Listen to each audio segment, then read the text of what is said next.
He doesn't want. I'll tell you what. The one thing he doesn't want to do is fight Mike. No. Yeah, he wants to fight Mike. I think. Why?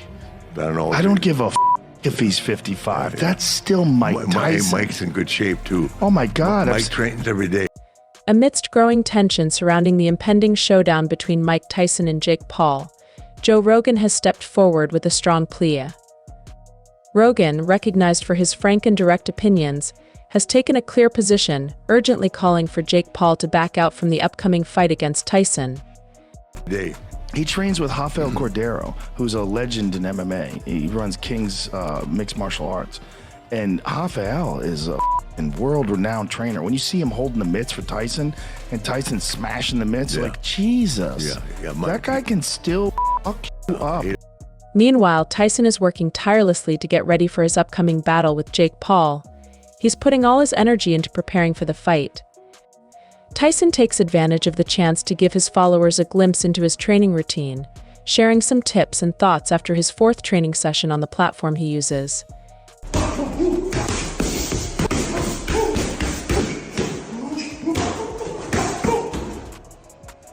Day 4, it was okay, but you don't know what you got in store, baby. You gotta face the God of War. And get ready, baby. Fire is in the house. When Mike Tyson appears on the platform, all eyes are drawn to him, and people can't help but respect him. As a former heavyweight champion, he radiates strength and toughness. His intense gaze sends a powerful message of determination and unwavering focus. One more.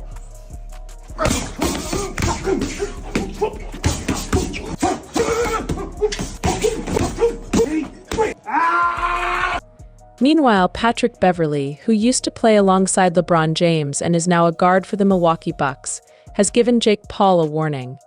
This cautionary message from Beverley comes after he saw recent training footage of Tyson, which left him amazed and concerned. Beverley couldn't believe that Jake Paul, known as the problem child, would dare to step into the ring with one of the most powerful punchers in boxing history. He took to Twitter to express his astonishment, urging people to leave Tyson alone.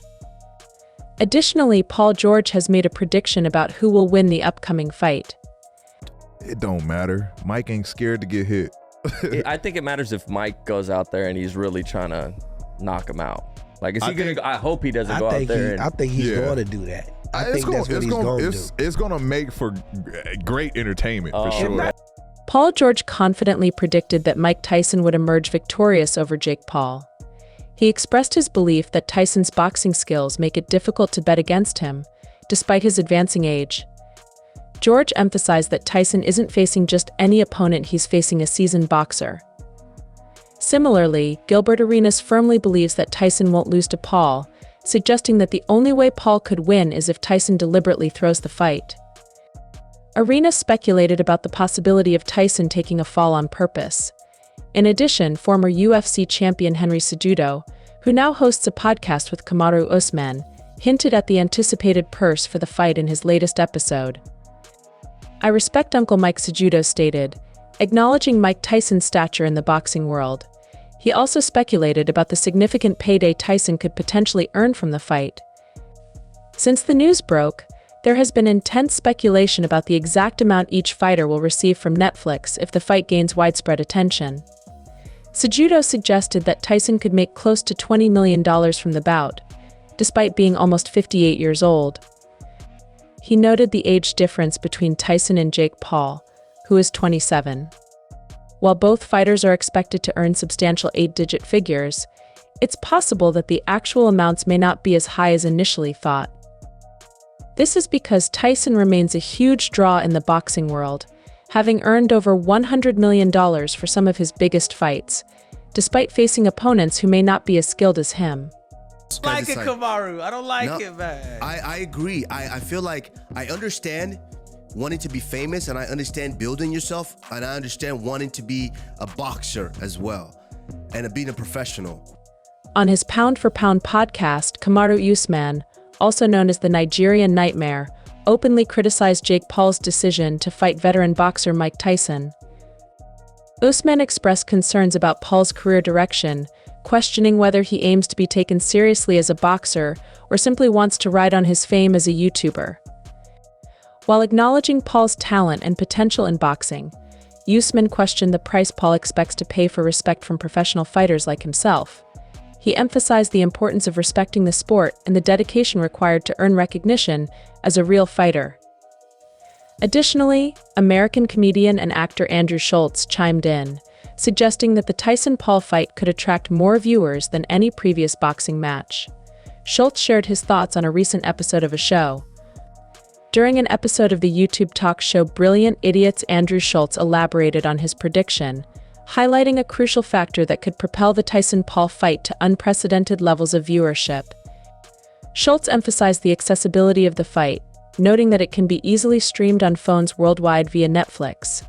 By entering the live combat sports broadcasting arena, Netflix is poised to revolutionize how such events are consumed.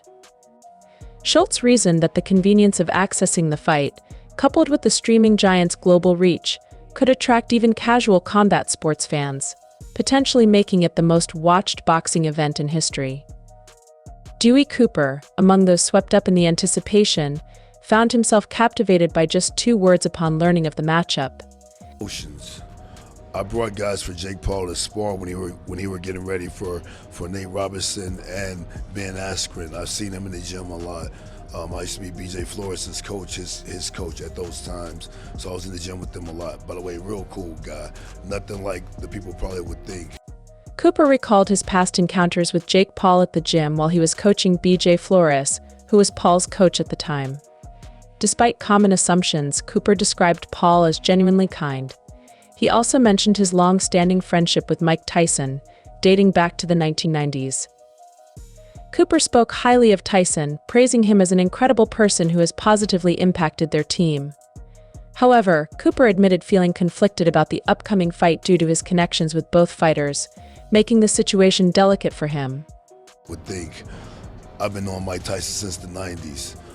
Mike's an awesome guy, incredible guy. He's helped our team. So it's a sensitive situation for me at 58. The way Mike looks in the pads and everything, he can still do it. With a sense of anticipation, Cooper expressed uncertainty about the outcome of the fight, emphasizing his concern for the well-being of both fighters, given Tyson's age. He hopes that despite their age gap, if there's a genuine desire from both sides and public interest, the fight should proceed. Similarly, UFC legend Daniel Cormier offered his candid opinion on the Tyson-Paul fight.